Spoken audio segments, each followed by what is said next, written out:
Pipes, Drums back for part two of Teachers Teaching Teachers. We've got four of the world's most prominent teachers: Margaret Dunn, Nick Hudson, Jim McGillivray, and Mick O'Neill. Thanks again for taking the time, guys.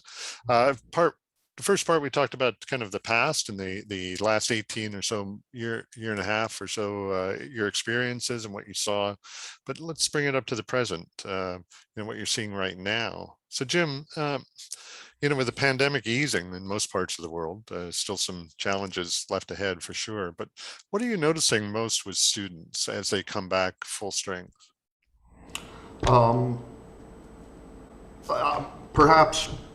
Perhaps maybe what I'm noticing with everybody is as the world releases back into more in-person activity, everybody's really happy. I've never seen our pipe band guys so happy to blow in new reeds and sit and pound stuff over and over and over again. They don't care what we do. They're just thrilled to be involved again and in person and playing their instrument. And they don't care what we do with them as long as they're in their group. So I've certainly noticed a great influx of enthusiasm as we've got. It's at least it's counterbalanced some of the decrease in quality that we're seeing as we get back together. That's really interesting. And Nick, Houston, Nick, at St. Thomas Episcopal School, you seeing that as well? Is it kind of a case of don't know what you've got till it's gone, and now they're realizing? Definitely in the band, there's a lot more, just excitement, I think, being in the circle. And one of the big things for me playing in a pipe band is just that kind of sound, being part of this big sound, just the vibrancy, the buzz of that you just can't get at home.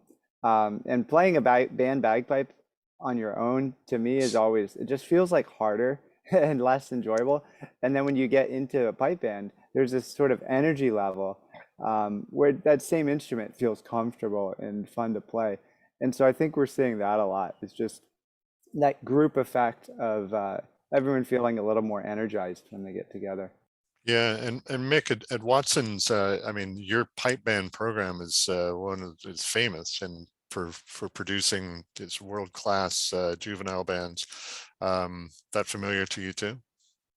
Yeah, I think what the guys have said is very similar to my experience and even my own personal experience, because I've not been able to play with my own band in that environment. We got started with the kids' bands in band practice quite a bit earlier than my own band did. So to actually stand in the circle with the band, and I was playing as well, and so was my tenor drumming instructor, Jordan Bailey from Inveraray. And we were walking down and the kids were saying to us after the practice, "Oh, that was such a buzz, actually, just standing in the circle again." And he and I felt the same way. We were both totally enthused by it as well. So it's just great to be back in that environment, and the fact that the kids are feeling that buzz, you're getting that energy from them. So hopefully, Jim's concerns about the standard of it, that can hopefully be countered by their enthusiasm for it, and then the standard will hopefully come back quite quickly, I would imagine. But yeah, definitely, it's the enthusiasm's definitely right up there just now. Yeah, now a consistent theme with the first three commenting about pipe bands and the energy that comes out of a pipe band. Margaret, you're in a little bit different situation, I would think, although your pupils are playing in pipe bands too. But Yeah. right? You take it more from a solo perspective. You get the same energy. Yeah, I think I'd probably teach a wider age range and not so much in a group setting at all. It's more individual.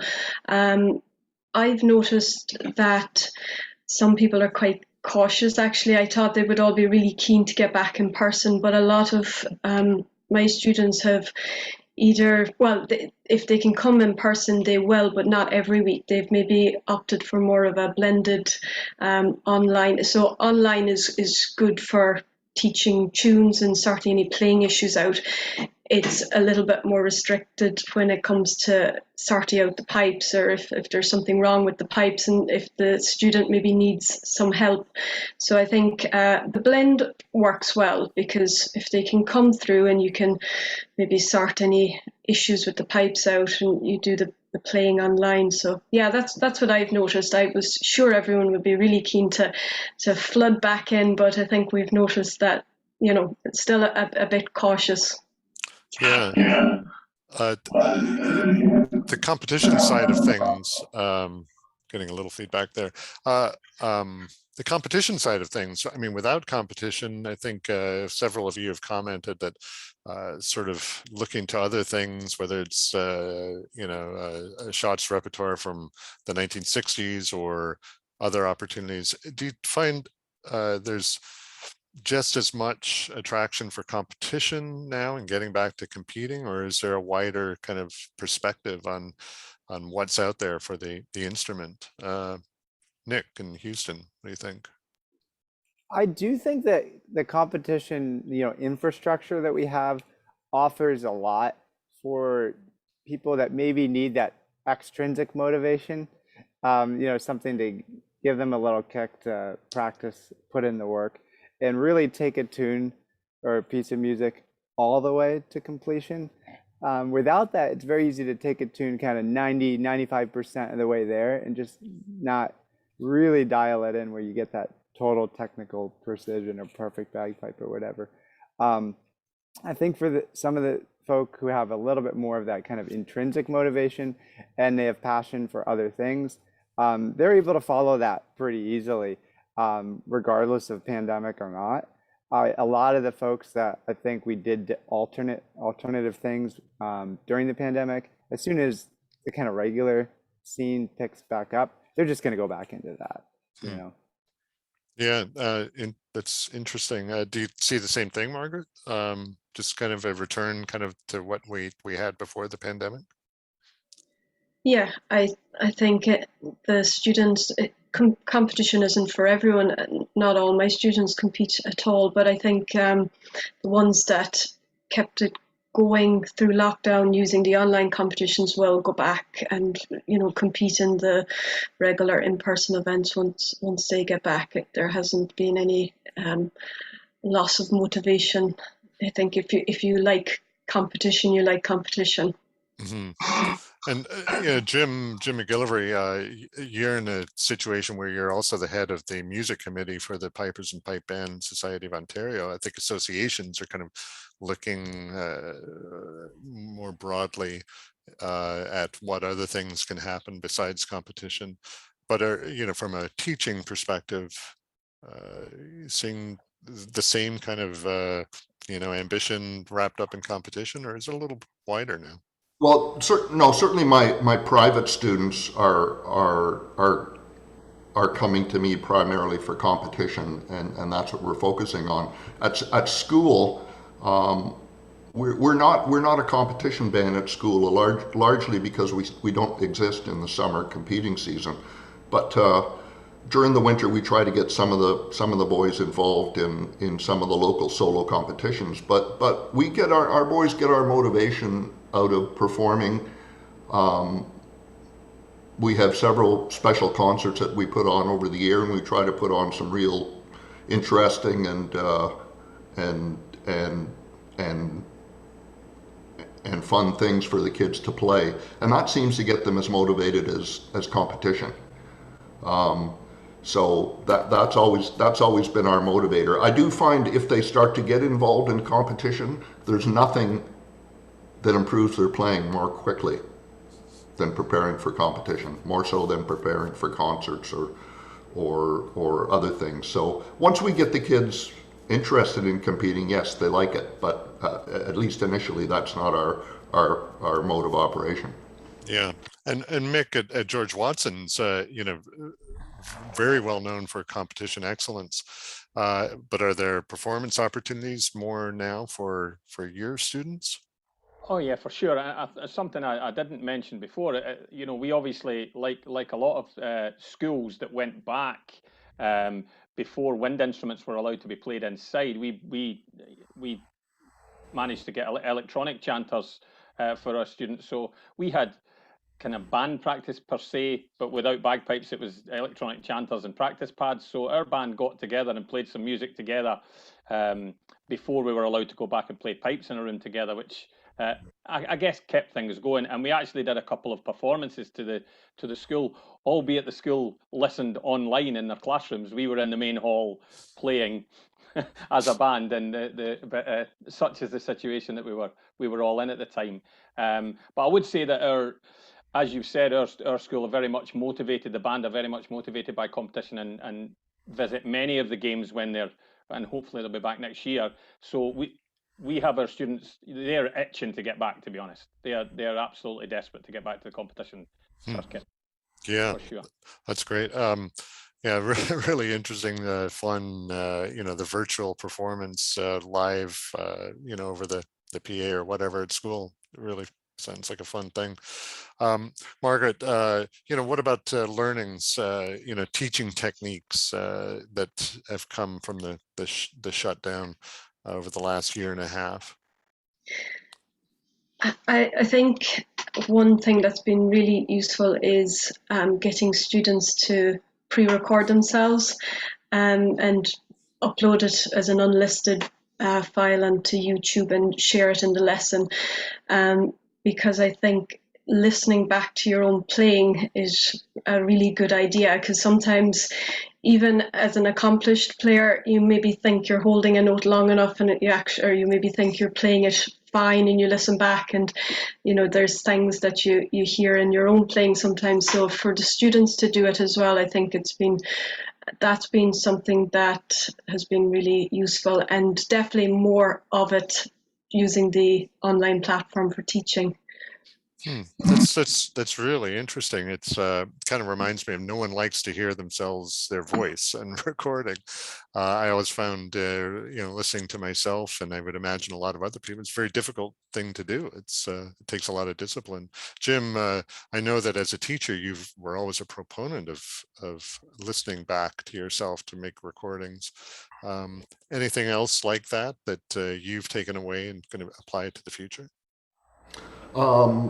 Out of the pandemic, yeah, we did a lot of recording as well, and we did we also had electronic chanters, which we used when we were in person, and we found lots of recording opportunities with the electronic instruments. So I think we will continue with that. Another thing I found very valuable was when you're having a band practice and everyone in the band is muted except for the pipe major who's playing, and everyone's essentially playing one-on-one with the pipe major. It's a great way to hold band practices, because you're getting basically to play one-on-one with the pipe major for an hour, and I found it really, really valuable. Not that I would necessarily call a Zoom band practice just to do that, but it was beneficial. Yeah, that makes perfect sense. And Nick Hudson, I don't know, it sometimes seems like we're teachers might be learning from pupils, especially younger ones who are technology was just the thing to do anyway. Did you learn from students a little bit about how to use technology more efficiently? We kept it fairly basic. I mean, we did the electronic chanters as well, and just basic kind of Zoom lessons. So I don't feel like, as far as on a technological level, I learned anything from students, but I do feel like I learned a lot on having to just be very, very direct and clear with comments, very specific about what to do with the bagpipe, how to tune it, breaking it down, just a lot of things that you might do, just even raising or lowering a reed. Trying to walk a student through, lower to quarter turn, this type of thing. And that was sort of helpful for me, just refining, I think, my language, trying to be a little bit more lucid and direct, and just keeping things as simple as possible, building them up, like, how can we break this thing down to sort of base levels? And, with teaching raw beginners online, that was perhaps one of the most difficult things. One of the things I thought was very helpful with that is getting away from teaching from the bottom note, from the low G, up and starting on F. And then, you can go from F, E, D, and they can only do the top hand. If they're struggling, or if they're, picking it up really fast, you can incorporate the bottom hand. But it just lets them feel success right away, rather than, especially a small child, trying to cover 8 holes at the same time, stretching that pinky, quite difficult.